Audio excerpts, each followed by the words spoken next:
Hello friends and welcome back to my channel. In today's video, we'll be learning about the poem Friends and Flatterers written by William Shakespeare. This is for class 7 Icse syllabus. Before we start, let us look at what we'll be doing in today's video.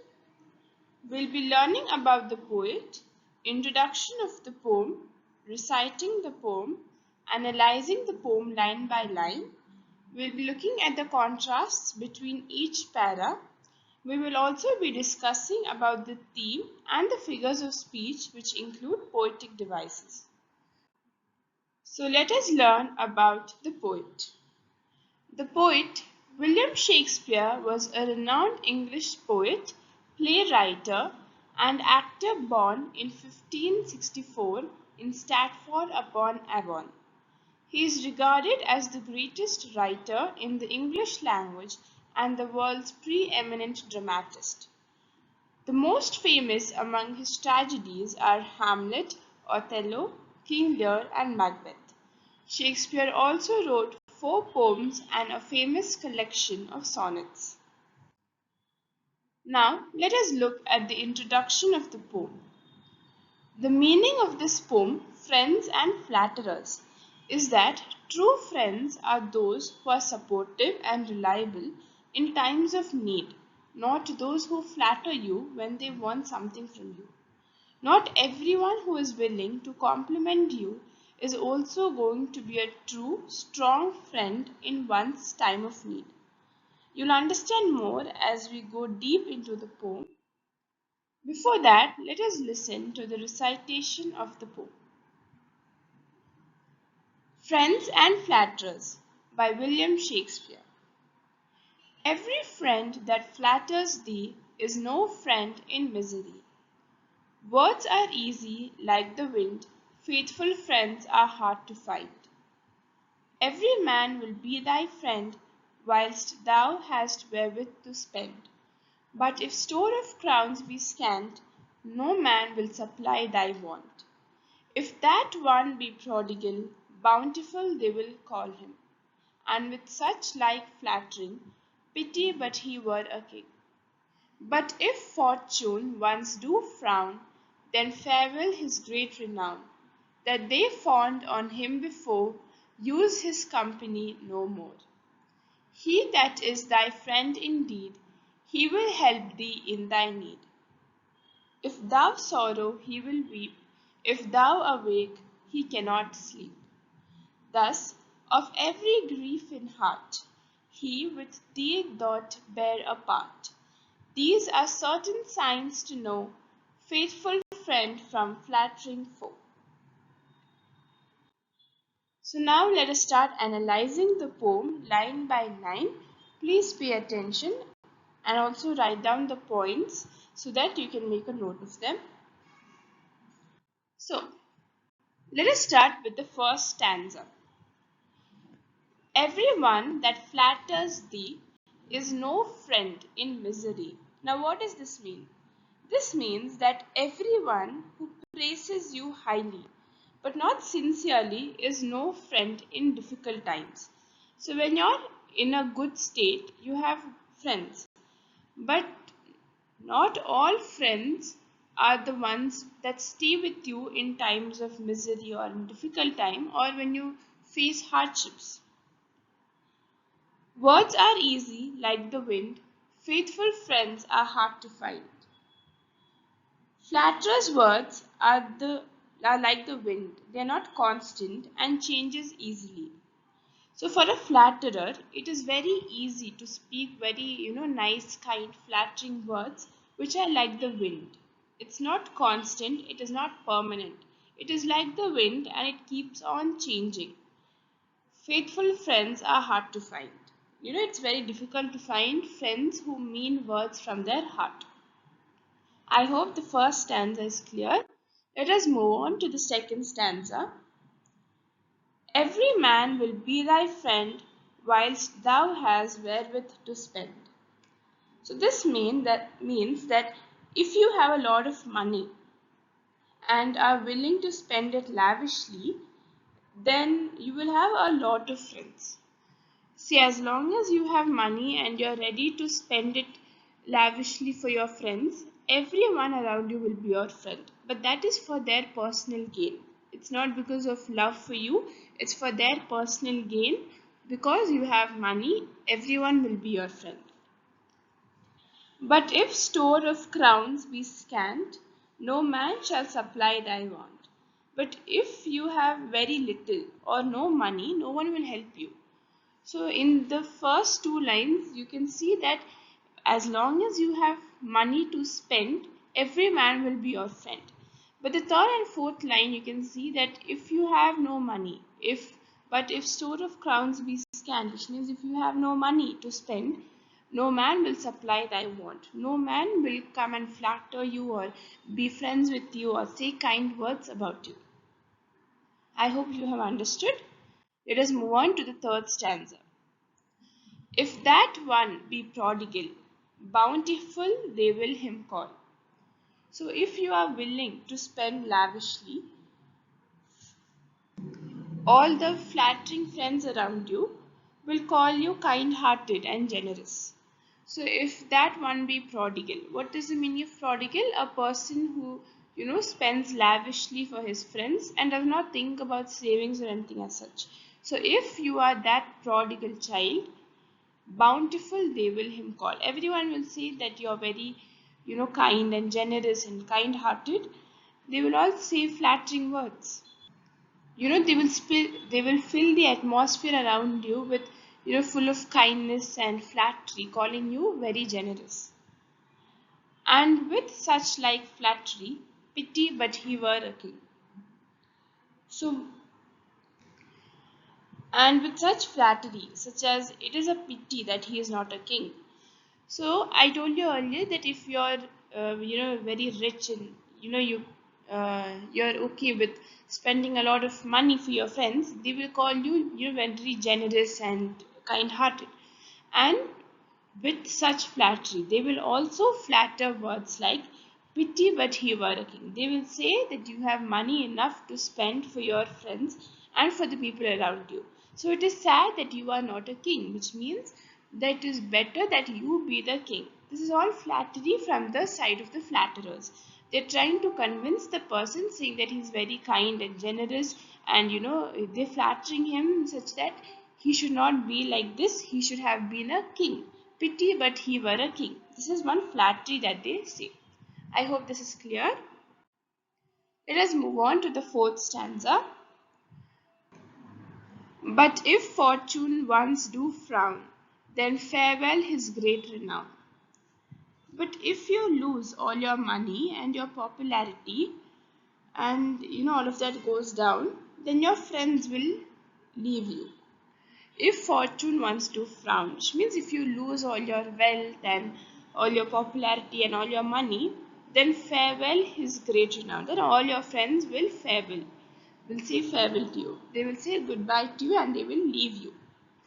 That they that fawned on him before use his company no more. So those who praised him before now no more want him.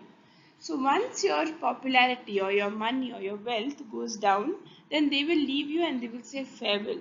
The people that once praised you and said you're very kind-hearted and generous, they will no more share their company with you. You will be alone once your money goes down. Why? Because early we saw words are easy like the wind. So words are very easy to say. The flatterers' words are just like the wind. They change. So now when you're in times of misery and you have no money, they will not share their company with you no more. I hope this is clear. Let us move on to the fifth stanza. He that is thy friend indeed, he will help thee in thy need.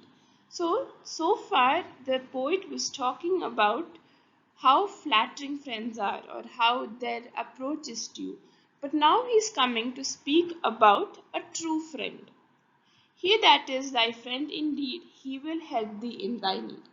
So, but the one who is really your friend, he will help you in your need. Because your true friend does not come to you seeing your money. So, even when you have no money, there is no change that's going to happen in that true friend. He that is your real friend will help you in your need, times of need. If thou sorrow, he will weep. So if you're in sorrow, he will also weep. It talks about the mental, emotional connection you have with a true friend. If thou awake, he cannot. If thou wake, he cannot sleep. If you're awake, then he cannot sleep. These are the signs of a true friend that the poet is talking about. I hope this is clear. Let us look at the sixth stanza. Thus of every grief in heart, he with thee doth bear a part. So your true friend will take part in all of your sorrows. Like we read a stanza back. If you are in sorrow, he will weep. If you are awake, he cannot sleep. So with every grief that's in your heart, your true friend will take part in all your sorrows and misery and difficult times. He will stay with you and support you in your difficult times. And as I said earlier, it's about the mental and emotional connection, of every grief in your heart. He will take a part in that pain. These are certain signs to know faithful friends from flattering foes. So your true friends will take part in all your sorrows. And the poet has given us in the last two paras few signs to identify faithful friends from flattering enemies. Faithful friend from flattering foe. Flattering foe means flattering enemy. Right? So the poet here is saying a friend who is faithful to us and truthful to us is a faithful friend. Whereas a flattering friend is our enemy from a flattering foe. Foe means enemy. So a friend who flatters or comes to us and talks to us just to utilize our money or for his personal gain is our enemy. We might think it's our friend, but no, it's a flattering enemy. I hope this is clear. Let us move on. Now, the theme of this poem is friendship or true friendship. And you can add the points that I said earlier. It is always important to justify your theme by writing a few sentences. So you can write your theme as this, and under that you can express your views and justify your theme. As long as the justification is convincing and the examiner feels it's apt and appropriate, you will get your respective marks. So the theme of this poem is friendship or true friendship, and you can describe it based on whatever I've thought earlier, or you can add your views as well. Next, let us learn about the contrasts between each para. So this poem has 6 paragraphs and each para talks about different things. So let us look at the contrast between all the 6 paras. Para 1 is about advice. The poet is giving us advice between true and false friendship. The writer gives an advice to those who trust all equally. Flatterers will not extend his love and affection during times of misery. It is a very hard thing to find faithful friends in life. In the second para, it's about a warning. Again, the poet is warning. All will be close to you when you spend without limit. During your hard times, they will leave you and will not help. In the third para, the poet is talking about friends who praise when we have money. So when we have money, they will praise us as we are a king. But if you have no wealth, friends will show their true nature. They will leave you in difficult times, or they will leave you in poverty. Fourth para talks about the consequences of having flattering friends. Friends will run away, leaving you to suffer when you are down with poverty and hunger. The fifth para talks about true friends. Now the poem takes a turn to, leave flattering friends and the consequences and all of that, and starts talking about true friends. He says he touches the positive side of a genuine friendship. The true friends are soul companions. They help you. They feel your pain. They can understand your pain and help you out. Para 6. Friends, it gives us tips to differentiate between flatterers, flattering foe, and faithful friends. So a friend will feel the wind. He is ready to share your grief, and the poet says these are great signs to differentiate between faithful friends and flattering foe. I hope this is clear. Now let us move on to identify the figures of speech in this poem. So first let us talk about simile.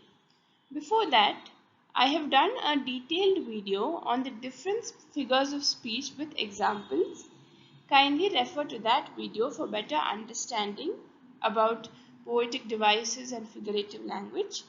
I will leave the link to it in the I button above. Kindly refer to that. So here, in the first para, words are easy like the wind. So here the words, it's comparing the words to the wind to show how the friendship becomes fake with flattering words, because the words have no meaning. So you can see a comparison of the words of a flatterer to the wind. It's not constant and it is not permanent. It keeps on changing. It's like the wind. Store of crowns be scant. So when we have no money, our fake friends will go away from us. If that one be prodigal, the poet compares the person to a prodigal son, which conveys the universal message to the society. The universal message that as long as we have money, we have friends. If we don't have money, then our friends will leave us in poverty. So these are the three simile that we can find in the poem. Next, let us move on to alliteration. Alliteration means, using the same letter in a sentence or in a line. So it adds beauty to a line by, the same sound being repeated. So when we say faithful friends are hard to find, here you can see the letter F. F, F, F. So this is the letter F is repeated, so F sound is heard. Even faithful friends from flattering foe. Faithful friends from flattering foe. So the whole line, the letter F is repeated. This is also a sign of alliteration, right? I hope this is also clear. So if you have anything to add on to what I have said or shown, kindly do so in the comment section below. It will be a great help for everyone. Thank you so much for watching, and let us meet again in another educational video. Thank you and happy learning.